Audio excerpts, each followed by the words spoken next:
નમસ્કાર દર્શક મિત્રો, એચડી ન્યૂઝમાં આપનું હાર્દિક સ્વાગત છે। હું છું આપની સાથે આરડી વાઘેલા। જોઈએ આજના મુખ્ય સમાચાર। સનાતન ધર્મના મુખ્ય 4 ધામો પૈકીના પવિત્ર રામેશ્વરમ ધામમાં શ્રી રામચરિતમાનસ રામકથાનો પ્રારંભ કરવામાં આવ્યો છે, જેમાં વ્યાસપીઠ પરથી હાસોટ તાલુકાના ઇલાવ ગામના કથાકાર ધનેન્દ્ર વ્યાસ કથાનું અમૃતમય વાણીમાં રસપાન કરાવી રહ્યા છે। તાપી નદીના કિનારે વસેલા સુરત શહેરના રાંદેર વિસ્તારમાં તાપી નદીના કિનારે આવેલ શ્રી રત્નેશ્વર મહાદેવ મંદિરના જીર્ણોદ્ધાર અર્થે તમિલનાડુમાં આવેલ અને સનાતન ધર્મના મુખ્ય 4 ધામો પૈકીના એક એવા રામેશ્વરમ ધામમાં 7 દિવસ સુધી શ્રી રામચરિતમાનસ રામકથાનું આયોજન કરવામાં આવ્યું છે। કથાના પ્રારંભ પૂર્વ પોથી યાત્રાનું આયોજન કરવામાં આવ્યું હતું, જેમાં મોટી સંખ્યામાં ભાવિક ભક્તો જોડાયા હતા।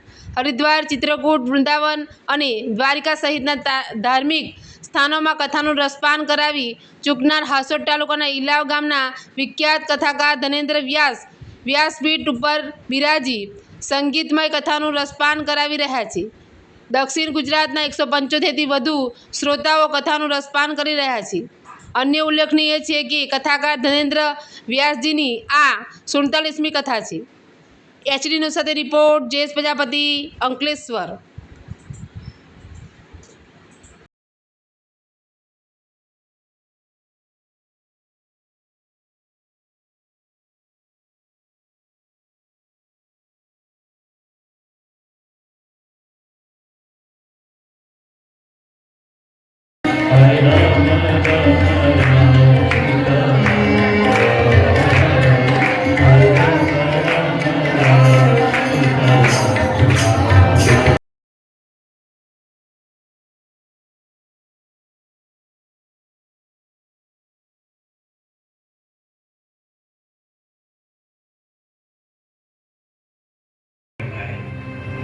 પાગડ વરછેરે નીકળે છે, પણ આપણે અધીરા છે, જીવ અધીરો છે।